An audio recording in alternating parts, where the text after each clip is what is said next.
Hello everyone and welcome back to Animation Pilgrimage, where we watch every single theatrically released animated film in chronological order. I'm Sean. And I'm Tennille. And today we are watching the 1962 film, The Bath, from USSR. The Bathhouse. The Bathhouse? It's referred to as both. Or just Bath. Go take a bath. I don't know. That's one thing I was randomly thinking about when we watched this movie is the subtitle's like, this movie's called Bath. And I'm like, cool. That just makes me think about the fact that just like it must be something in their language, the connotations. They don't need a defining word like the in front of it, because pretty much all of the Russian films we've watched so far have been like the bath, the Swan Princess, the humpbacked horse, or the wild swans, or whatever. Whatever. They all most of them have the at the beginning or the letter, and I'm wondering if a lot of them in original Russian don't have any sort of the at the beginning. It's just something about the way their language is constructed. They don't need that word there. It is perfectly acceptable just to say bath. I don't know, maybe. Who knows? I don't know. It's not us! That's for sure. Obviously not us, but I don't know. It just seems like it was neat. Okay. It was a neat thing. So, you want to talk about this film? Because I have a feeling I'm going to be doing most of the talking this episode, so I want to offer you a chance to do some talking before I begin my tirade. That's fair. Yeah. So, this movie, as far as I can tell, is some sort of parody of the government. And, you know, communism is good and stuff, as per usual. It's a stop-motion film. And, okay, I guess just to get into plot,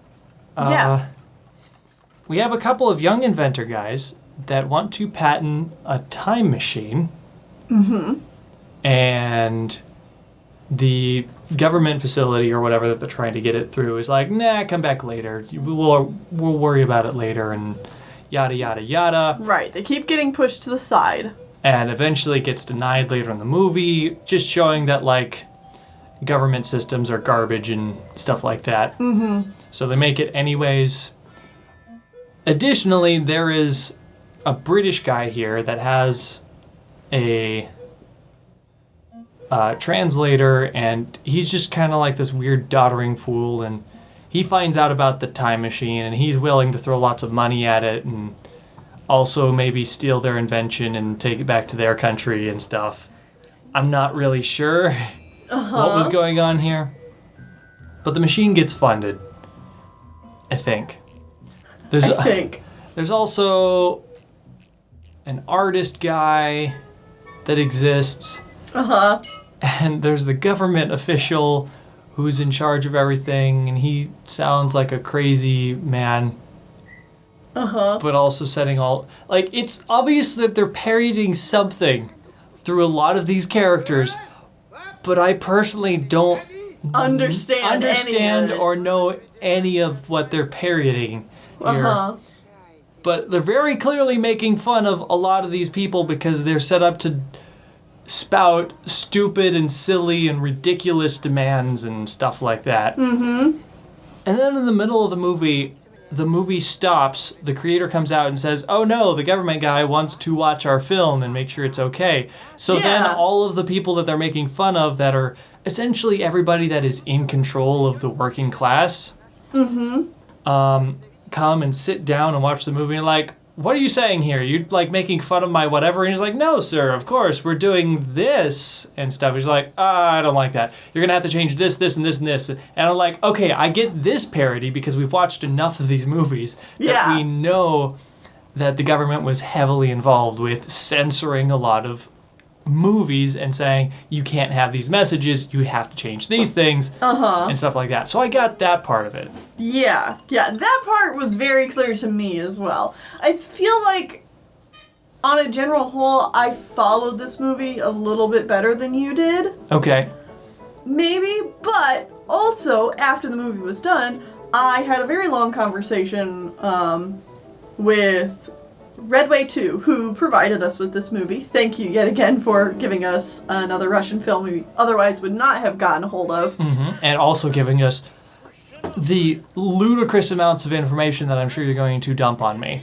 And the audience. Yeah. Can you tell me how this movie ends? Well, I'm not done. I'm not even there yet. Okay. Continue. I'm not even there yet. So, the time machine works, and a woman from the year 2030? 2030. 2030. So, 11 years from now, at the time of recording. Yeah. Is like, oh yes, I'm from the far-flung future of good communism. And, we're going to take everyone on the time machine to the future. And she has a stipulation. Do you remember what the stipulation is? The stipulation is something along the lines of be a good communist. Yeah. Essentially. Uh-huh. So, you have to have something to offer. Like you have to have some kind of good virtue or whatever. Okay. So, all of the working class obviously gets in. And the people that make the time machine get in. And the artist and the government official and, there's these other simpering sods that, are also part of their crew and stuff. All technically get in, but then during the time travel forward sequence, they all get thrown into the trash, which the creator of the movie then pulls them out of the trash and locks them up, and the government official's like, hey, are you saying there's no room for us in good communism? And the dude's like, looks at the camera and just smiles, and then the end. Yeah. Obviously, yeah, it's very clear that they don't like these specific people and think that they are bad for good communism. Mm-hmm. It's very clear that that's what this whole movie's about. The movie says it multiple times. Yeah. And all the good people go to the year 2030, where good communism will be in place. Mm-hmm. Not just communism, it's more so about, socialism. Okay. Because it's more about the working class and that kind of thing. I mean, socialism is a... part of... is a facet, or is related to communism. Mm-hmm. But more people, at least nowadays, are much more open to the idea of socialism compared to communism, because whatever. Yeah. Alright, so that's the summary. Are you ready for details? Sure. I mean, I just want to say, it'll be interesting to see in 11 years if we have socialism utopia. Or communist utopia. Just like in the movie? As a real person, I wonder if that will actually exist. No, in 11 years we'll be dead. We'll all be dead. Yeah, the world will have boiled away. Oh boy. Alright, so, anyway, The Bath. So this is originally based on a play that was written in the 1920s about, and I'm sorry if I get my years a little mixed up here, but it was written about 5 years into Stalin's rule of Russia. Okay. That means nothing. Follow with me here. Okay, Stalin's the bad guy. Stalin's the bad guy? I'm not of the movie, but... Okay, he was the ruler that I'm going to go out on a limb here that's probably completely wrong. Mm-hmm. He's the first communist leader that they had, right? Well, see, now you're asking me questions that I'm not 1,000% answering. But if you're saying Stalin's a bad guy, there's a very good chance that he was dethroned and someone else was put in his place. No, I think Stalin was the one who overthrew someone else? Yeah. Well, I know we had the royals in place at some point, and then communism took over, and one of the guys that was in charge of communism for a while was Stalin. Uh-huh. But I think he came later. Okay. I'm so sorry, all of our Russian viewers. I'm so sorry as well. I should know. I have a general idea of how it goes down, but, I can't put names to what exactly happened, Okay. Alright, so anyway. And okay, I'm just going to head this off right now. Feel free to let us know the real history of what we're bumbling over here. Yeah. But also, you guys have to realize we're doing a new episode of this every single week. So we don't necessarily have the time to go out and learn all of the history of a given country. Like, to give us context for every single movie. We're more focused on the movies themselves than like all of the historical stuff around it. That's useful information to know, but we don't have the time to do all of this ludicrous amount of information. So if you're yelling at us for being dumbasses, you're completely justified, but also we just don't have time. But you gotta realize we just don't have the time to get further into it. Yeah. Anyway, though, this is based on a play. Yes. Written by someone we've already seen writing for, the playwright Mayakovsky, who wrote like the robots poem in The Key, and wrote wrote one of our other Russian films we watched. I think maybe Mystery Buff. I think was the other one. Okay, well that will be coming in the future if you're watching this in chronological order. Right. And then this wasn't adapted as a film until the 60s, but the play itself has quite the interesting history because it was just, wow, like, okay. This play, like, really, really makes fun of the government. Like, to a point where, how did this exist? Or, like, how is this allowed to run? Type of... In a very controlling government sense of a... Right, and even the original, like, okay, it originally got written and then got reviewed, and within the members of this person's party, it was reviewed very highly. Of course. Yeah, people really liked it. But then it went to censorship. Yeah. Before it went into production. Uh-huh.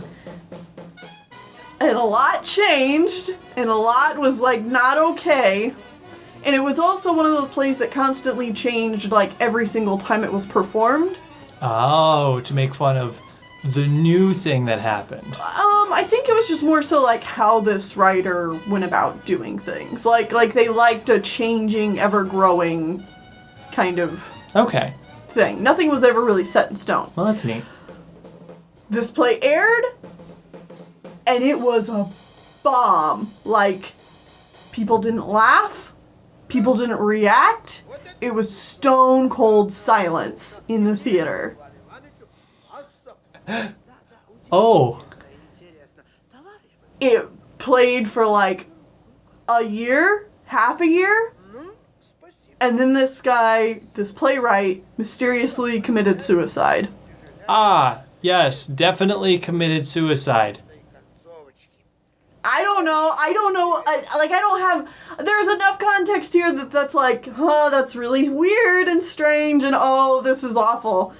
But, mysteriously commits suicide just immediately makes me think, someone killed him and made it look like suicide. Probably the government. I mean, I don't know. But, like, some of these reviews, man. Okay.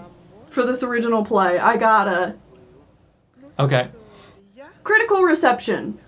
All three premiere performances of the Bathhouse in Leningrad and Moscow evoked stormy criticism in the Soviet press.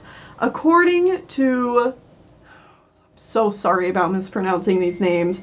Krasnaya Gazeta. I'm sure you're putting the names on screen so people know who you're... The issue of bureaucratism in it was handled superficially and one-sidedly. The play's fantasies about being abstract and bloodless. The audience remained emotionally cold and were indifferently trying to follow the plot, in whichever itself occasionally is muddled, wrote a reviewer. In his bid to expose this vice, Mayakovsky failed to provide the class analysis of bureaucratism. Bureaucratism is the thing that the movie's trying to make fun of. Okay. Bureaucracy. Yeah. Mm-hmm. The People's House drama theater production by V. Lutis proved to be uninventive and only aggravated the author's fallacies. Markovsky portrays monstrous bureaucrats without pointing to the ways of dealing with them. Someone complained on March 20th, 1930, concluding, "In all honesty, the play turned out bad. Meyerhold had no business staging it. Newspapers are full of examples of bureaucratic monstrosities, and what Markovsky does is, with a serious face, reports without the cases of petty bureaucracy. The play is not serious enough for the times we live in." On April 10th, Markovsky attended the performance of the Bathhouse at the Meyerhold Theater.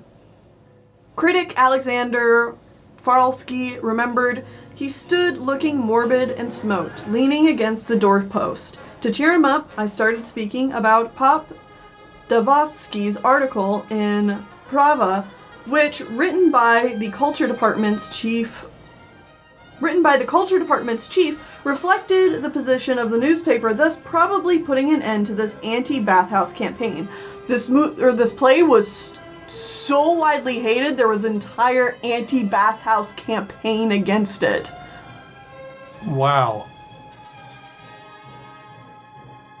It doesn't, so he was trying to say that, like, this article would, helpfully stop that from happening. Mm-hmm. To which Mayakovsky said, "It doesn't matter anymore, this is too late," he retorted. 4 days later, Mayakovsky committed suicide. Goodness griefus. Mm-hmm. So then, we get to the movie itself. Mm-hmm. How much later in time was this movie made? Well, this play was ongoing in the 30s. Okay. So this would be about 30 years later. Okay. All right. And, oh, geez. Okay. So I'm going to try to paraphrase a lot of what Redway told me. Mm-hmm. So it's the late 50s, and I don't know what this movement is, but Khrushchev's thaw happens, and everyone tries to move away from the Stalin period. The media is a lot more free-ish and relaxed. So less government control. a little less government control, there's a little bit more experimentation going around. The animation in the Brumberg sisters, who we've seen their animation before, Mm-hmm. start a trend of comedic satirical cartoons. And they make a short animated classic called Big Troubles about a dysfunctional Soviet family. This is considered pretty important, but this gave inspiration to this. But this film, The Bath, is considered more historically important than anything else. Most Russian animation history documents mention it, but won't tell you what it's about. Oh, interesting. Yeah. This was important. What's it about? Don't worry about it. It was a big flop with audience and critics. 1.2 million viewers, and critics calling it anti-art. Because it's throwing the artist away too? Hold on. Redway says the Soviet media just weren't fans of any modern art. Okay. I mean, it was also very modern art, the whole movie. Yeah. But it was a big hit within the studio, with most artists being like, whoa, you can totally put this stuff in a movie. The 60s were generally a time for liberation for animators, and an escape from realism and rotoscope that they had been stuck with in the past for Russia. Yeah, I guess I can see that. This, like right here, this is when a lot of their style changes. Yeah. This is the breaking point. Mm-hmm. Good for them, I guess. So now, even more interestingly, this movie was directed by Sergei Yudkovich, who was a very prominent director in the Lenin films, with such classics as stories about Lenin, Lenin in Poland, and Lenin in Paris. I've never heard of any of these. But okay, so he's very much like tied into the government. I could kind see of that. guy. Yeah. Mm-hmm. He was a member of the Goskino, so he was a member of the censorship board for films. And he made this movie. And he directed this movie. Okay. The art director for it was Felix Lev Zabovsky, who was an underground artist in the 50s, and one of the artistic initiators of Kirchhoff's thought. Do note that modern art in the USSR was extremely illegal and not published. Really? Apparently. That's... I'm just trying to think about the connotations of why. And he became famous behind the mainstream media for his minimal book illustrations. And Redway even provided me with some pictures, and I'll show these on Animation Pilgrimage as well. Oh, it's pretty. Yeah, it is. I like that. I like that too. That's a nice bird. Mm-hmm. So that was the art director for this movie, working with a very, very conservative, like, quote-unquote conservative, in the government kind of director. This is a weird mashup. Uh-huh. And Redway has a comment here that I also am curious about, but they say that they're surprised that there was no behind-the-scenes stories because it sounds like it would have been pretty interesting. Mm-hmm. Yeah, sounds like it would have been really, really interesting. Redway also, bless their soul, helps explain some of the jokes that are going on in this film. And I'm going to help Sean by giving him some more context here. So, some of the character designs when it comes to this movie are really clever and adding more ways to like poke fun at the bureaucracy kind of characters. So we have the main government official kind of guy, the very stern looking character, who is actually modeled to look like a drawer or like a desk drawer. A chest of drawers, yeah. And it's supposed to symbolize like, because of the bureaucracy in Russia, there's a term for like putting things in the file shelf. Okay. So it's like something's getting put in there and like never addressed again. We have our top men working on it. Top men. Right, and then it puts in the drawer and then like never gets seen again. It goes away. Right. And then this other character design is based off of like a paperweight. Okay. So something that's like functionally pretty much useless and only like holds things down. Mm-hmm. And then you have like this guy who is like all wibbly and wobbly, and he's supposed to be symbolic of like people who are willing to like bend. Although they'll change on a whim to appease you and please you. Yeah, yeah. Bend over backwards. Right, exactly. Okay. This very like the very happy, optimistic guy. Mm-hmm. He sits next to a tea kettle, which means he's like full of hot air. And apparently also in Russia, if you're someone who is known to drink tea on the job, that's essentially our equivalent of like people who always stand by the water cooler. Oh, so he doesn't really work. He doesn't really work. Okay. Yeah. And then, alright, and then this one, I'm just going to read what Redway says. The artist character. Yes. We both had questions about this when we first watched the movie. Mm-hmm. It's like, there's obviously some kind of jab being poked at here, but I have no idea what they're talking about. But Redway says, now the artist character. Oh boy, the artist character. This one needs history. The original revolution was heavily supported by all the Russian avant-garde modern artists. Mayakovsky was one of them, and the government really liked working with them. But as time went on, Stalin came to power, and a lot of the original supporters fell out of favor. started getting a lot of criticism and eventually got replaced by the social realism arts.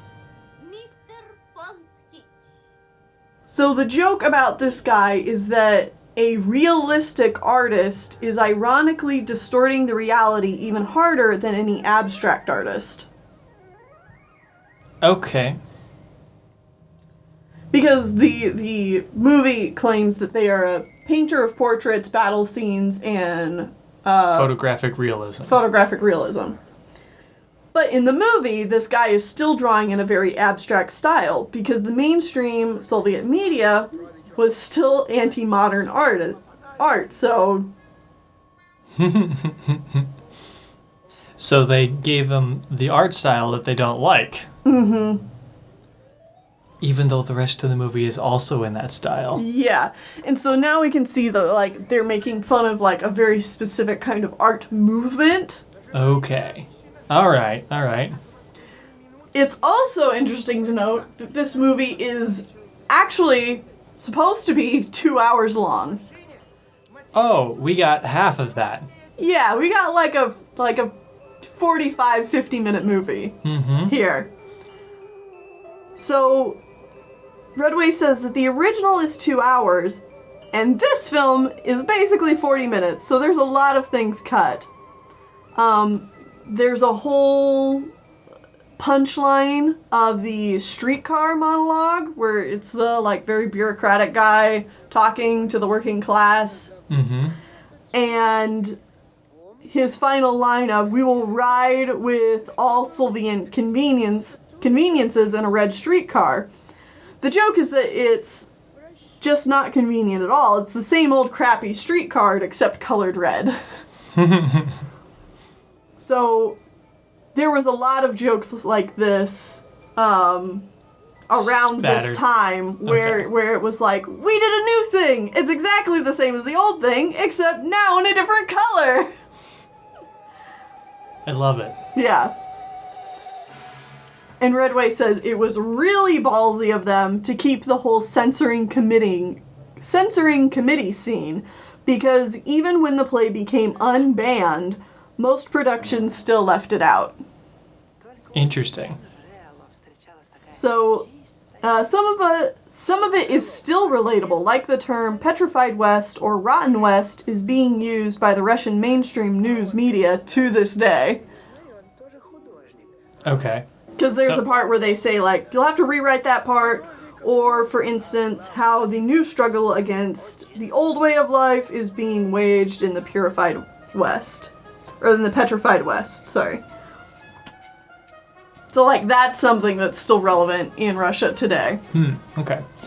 Now, when they say the petrified West, I obviously don't know much about Russian slang. Are they referring to, like, literally the western part of Russia, or are they referring to the West as in the western part of the world? Are they talking about, like, the rest of Europe and America? I don't know. I don't actually know what they mean by that. I'm not sure either. Okay. Let us know in the comments. There's also, like, this jazz sequence that was added in just to piss people off because people didn't like jazz. But jazz is great. Yeah, but jazz is, like, very free. Like, it's known as, like, more of a working class kind of music, and... But I thought working class was good. All right. Oh my goodness. Apparently, Mavikovsky really supported jazz because, you know, that's the real music of the oppressed working class.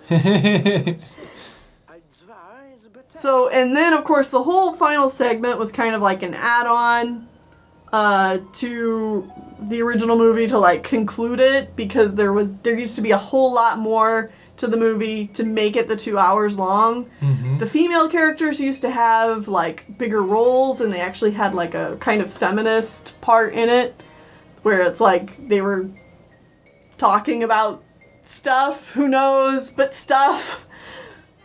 That's good. And going down more of a role. I mean, it's still, like, the 1930s when this original play was written, so it's probably outdated even for 60s standards, but whatever. It's like, it's cool that it was in there at some point. Mm-hmm. Oh, and there's also this other little joke where Redway pointed out where the walls of this drawer are very obviously the sides of Lenin's Complete Works books, which a lot of people used to own back then. And they said that they guessed that this was a joke how people in charge use the facade of communist ideas to support their luxurious livings. That is interesting. It's like, yeah, it's just like a bunch of books that opens up and it's just his wardrobe. Mm-hmm. Subtle jabs. I like it. Not subtle jabs at all. And another thing, the guy who voiced most of the characters in this film is Arkady Radkin, yet again, so sorry for the name, who is an extremely popular stand-up comedian in Russia at the time. Okay. Like, so popular that Redway said that you could show his stuff now and people would still recognize who he was in Russia, kind of super famous. Okay, so I'm trying to think of like an American comedian of that level. Dick Van Dyke, or like Was he a comedian on the side? yeah, or like Carol Burnett. Okay. Yeah, probably. I'm trying to think of comedians from the 60s, but Carol Burnett. Okay. Like, my mind just immediately blanks because I really don't know that much about even the American 60s. something Happy Days? Yeah, stop. Anyway. So this is kind of like a beginning of the start of like comedians being in animated movies. Okay. Yeah, I could see that. Because Disney's definitely not doing that, really. Yeah. Yeah, and like in general, I don't feel like because I did not grow up in Russia and I don't know a whole lot of the context of the history of Russia. Like, a lot of this doesn't make sense to me, but I know they're doing something here, but I'm not sure what. Right, but because film language is kind of universal, like, there are things I understand. Even if I can't explain it in my brain, what's going on, like, there's still a lot going on in this film where it's like, I can tell they're making a joke and I laugh, even though I don't get what the joke is. Yeah. You know? And that's just interesting. I think the history of this film is interesting. The history behind its production is interesting. About the play it was originally came from is interesting. It's really fascinating. And this is such an interesting and cool art style. I gotta say, this is one of those movies that we had to go back to, like, when we're doing this episode now. Yeah. We have finished the 60s, and we've gone back because one of our patrons was able to find it for us. And I'm so glad they found this for us. Yeah. Because these are the kinds of movies that I'm really excited to watch and find out more about here on Animation Pilgrimage, because they have such a cultural significance, and I've literally never heard of them before. Right, like, this film's a big deal, and yet it's, like, not talked about. It's kind of hard to get a hold of. It's got a long, complicated history behind it. It's just really interesting. I don't know. This was enjoyable. Yeah. And again, the art style and, like, all the visuals, we didn't really talk about them much, but I enjoyed them. I thought the character designs were interesting and fun. I thought the animation was very, I want to say simple, but in a good way. Effective. Yeah, simple but effective. It's like, nowadays we've seen these, like, kind of visual jokes a million times, but, like, knowing that this is, like, the beginnings of this kind of animation style where there's a lot of animations. Characters do weird things where their bodies break and slide around their face and stuff. Yeah. Like, we've seen that a million times, but knowing this is, like, one of the first ones to do it, and the fact that it pissed people off so much makes it better in my standings. I love that this movie pissed people off. Like, I love that. I just think that's great. I love like, there's a lot of energy behind the motion. And, like, even though this is a pretty old animation at this point, a lot of it still stands up pretty well, which is not easy to say when it comes to stop motion films. Well, and there's actually a couple of scenes in here that's obviously puppetry.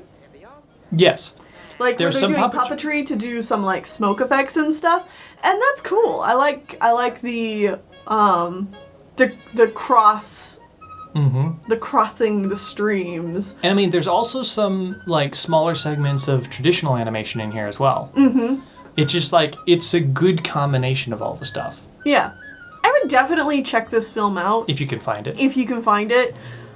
I don't guarantee that you'll understand it. You might understand it better than Sean and I did. But it's just cool. Mm-hmm. Yeah. Okay. Do you have more? Or is that it? I think that's it. There's honestly, it feels like there's so much to talk about with this movie that you could, like, really dig deep into, analysis-wise, but I just don't think we got time for that here on this show. No. So, that's, like, your brief 101 course on the bath. Now go out and... Take a bath. Take a bath and do research and find out more and let me know in the comments. But anyway, next time on Animation Pilgrimage, we'll be covering... Doggy March. Doggy March. 1963. I'm pretty sure it's Toei Animation. Yeah. Definitely Japan. Yeah. See you guys then.